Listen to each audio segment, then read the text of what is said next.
და უნდა ვისაუბროთ თემაზე, ამბავზე და ნიჭიერების დღესასწაულზე, რასაც ქვია ნიჭიერი. მოკლედ გასულ ღამეს მაყურებელმა ნიჭიერის მეორე ნახევარფინალი იხილა შთამბეჭდავი, განსხვავებული, ემოციური და დასამახსოვრებელი საღამო იყო რუსთავი 2-ის მაყურებლისთვის. დამეთანხმებით იმედია. ცოტა ვიტირეთ და შეგვეშინდა კიდევაც. როგორც ყოველთვის ეს ემოციები არის ხოლმე რაღაცა არაერთგვაროვანი, ხან ტირი, ხან იცინი, ხან რაღაც სენტიმენტების შემოგაწვება ადამიანს. თან ცოტა გეშინია კიდევაც, იმიტომ რომ ნომრები ნამდვილად ესეთია. ცალითვალი დახუჭული მქონდა და ისე იქვე ვიყავი და ისე ვუყურებდი ბიჭყიტებედი ხოლმე სცენაზე. ხავს ფავორიტი? მე ყველას გულშემატკივრობ გულწრფელად, იმიტომ რომ ნახევარფინალში ვინც არის, ყველა არის განსაკუთრებულად ნიჭიერი. იცი რა, მეც როდესაც ვეკითხები ხოლმე ჩვენს ოთახში ჩემთან მოსულ სტუმრებს თუ ვინ არის მათი ფავორიტი და ყოველთვის მინდა ხოლმე რომ გამოვძალო ერთი კონკრეტული, ვერასდროს ვერ პასუხობენ მხოლოდ ერთი ადამიანის შესახებ და აბსოლუტურად გულწრფელად მესმის ხოლმე, იმიტომ რომ იმდენად მართლა ბევრი ნიჭია ერთად თავმოყრილი, რომ ძალიან რთულია ერთი კონკრეტული ამოარჩიო და უგულშემატკივრო მას. თუმცა მაყურებელი თავის რჩეულს გამოავლენს ხოლმე და სწორედ შემდეგ ეს არის ყველაზე დიდი დღესასწაული, როდესაც ადამიანი გადადის ფინალში და შემდეგ ფინალიდან, არ ვიცი, გამარჯვებამდე. ხდება ქვეყნის ყველაზე ნიჭიერი. და საინტერესოა წელს ვინ მოიპოვებს ამ უდიდეს ჯილდოს. ფავორიტები მე პირადად ესე არ შემიძლია გამოვავლინო, თუმცა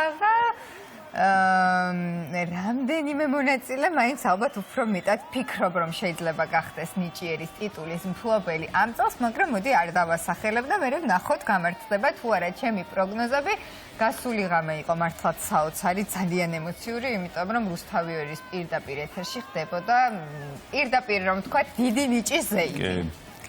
და ეს პროექტი ნამდვილად არის სახალხო, ნამდვილად არის მეგა. მოკლედ მე შევახსენებ ჩვენს ტელემაყურებელს თუ ვის იხილვა შეეძლო გუშინდელ ღამეს. ეს იყო ანსამბლი პატარა გარეჯელები, ილუზიონისტი მიშო კალატოზიშვილი, რომელმაც შთამბეჭდავი ნომერი გვაჩვენა, მოცეკვავე ნატალია ბალცი, მოცეკვავე ანა სართანი, ასევე ნიტა აკუბარდე საცეკვავე ნომერი ვიხილეთ, ემზარ ნიკოლაძე საოცარი პიროვნება და ძალიან ემოციური შესრულება, კი ბატონო, მიშა კასრაძე, ასევე მომღერალი ლაშა დათუაშვილი, იასონ ქამაშიძე, რომელსაც მაყურებლის ძალიან დიდი სიყვარული ერგო წილად და საბოლოო ჯამში გადავიდა კიდევაც მაყურებლის დახმარებით და ჩართულობით ფინალში.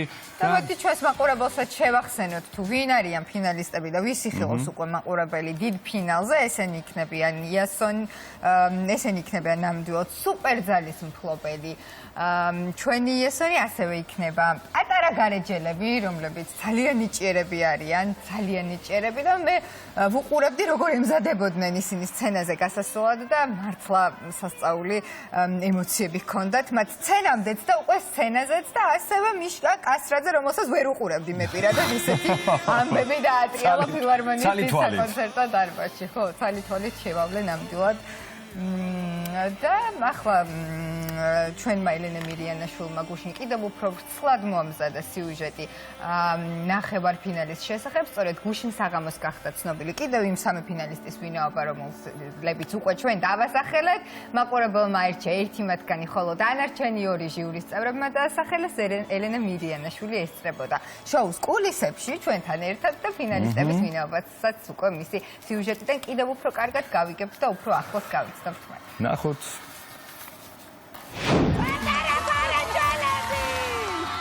ეს მოულოდნელი სიხარულის წამებია, ნამდვილი, გულწრფელი სიხარულის. გასულ საღამოს ყველაზე სახალხო მეგა შოუ ნიჭიერის რიგით მეორე ნახევარფინალში მაყურებელმა და ჟიურიმ ფინალისტების მორიგი სამეული გამოავლინა. მაყურებლის გადაწყვეტილებით მისი რჩეული გახდა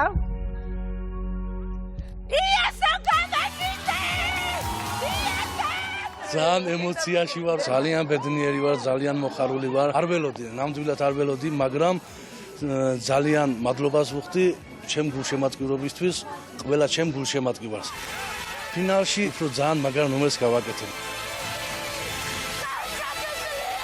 იასონთან ერთად ნიჭიერის ფინალში გამარჯვებისთვის ჟიურის რჩეული კიდევ 2 კონკურსანტი იბრძოლებს.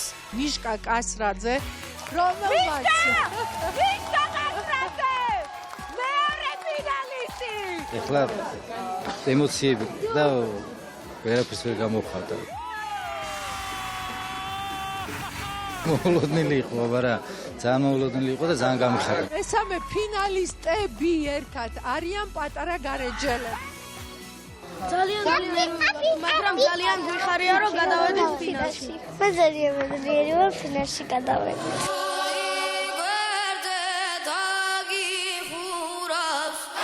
მადლობა ჟიურის და მადლობა ყველა თქვენგანს რომელმაც ხმა მოგცა. კონკურსანტების სხვა ემოცია გადამდები აღმოჩნდა გარშემომყოფებისთვის. სწორედ ეს შეუძლია ნიჭიერს გაგხადოს სხვისი განცდების თანაზიარი, გაჩუქოს ბევრი სიხარული, ბედნიერებით სავსე წუთები და ხშირად ცრემლებიც კი.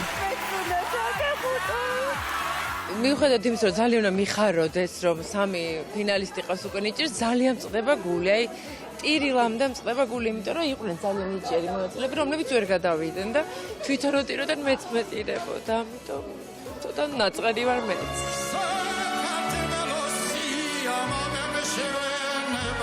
ემზარ ნიკოლაძის შთამბეჭდავი სიმღერა თბილისზე.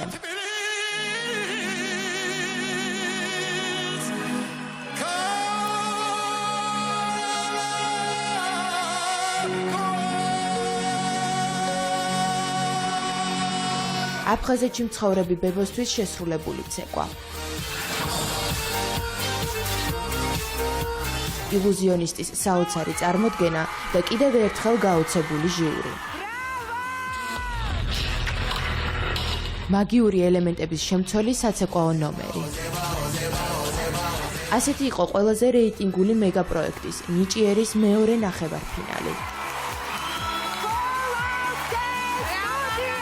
ნამდვილად საოცარი შოუ იყო დღეს. მაყურებელმაც ნახა, ძალიან რთული იყო არჩევანის გაკეთება, იმიტომ რომ პატარები როცა არიან და მათ ემოციაზე უნდა გაიაროს ის რომ ვერ გადადიან ფინალში, პირდაპირ აი გული გეწურება და კვები, მაგრამ შეზღუდულია ეს რაოდენობა და ამიტომ აი ძალიან ვეცადეთ რომ ყოფილიყავით სამართლიანები. განსაკუთრებით ეს ახალი თაობის პატარები ისეთ სიურპრიზებს გვთავაზობენ ხოლმე რომ გაოცებული ვარ. ეთყობა რომ ბევრს მუშაობენ, ეთყობა ეს თვითონ ნახეს ეს წარმატების გემო მოუმატეს და უფრო მეტი უშრომიათ. ნიჭიერს ყავს კიდევ ნიჭიერი გრძელდება. მომდევნო სამშაბათს ზუსტად 22 საათზე რუსთავი 2-ის ეთერში მორიგი და უვიწყარი სანახაობა გელოდებათ. შოუს მიწურულს კი ტრადიციულად 3 ფინალისტი დასახელდება, რომელთაგან ერთს სწორედ თქვენ, მაყურებელი არჩევთ. აი ეს ნიჭიერების დღესასწაული გაგრძელდება, რა თქმა უნდა, ყოველ სამშაბათს 22 საათი არის ის დრო, როდესაც უნდა დარჩეთ რუსთავი 2-ზე, ჩართოთ ტელევიზორი, რაც ყველაზე მნიშვნელოვანია. გემრიელად მოკალათდეთ ტელევიზორთან, ჩაუსხდეთ და დიდი ნიჭიერების ზეიმში შემოიჭრათ ჩვენთან ერთად.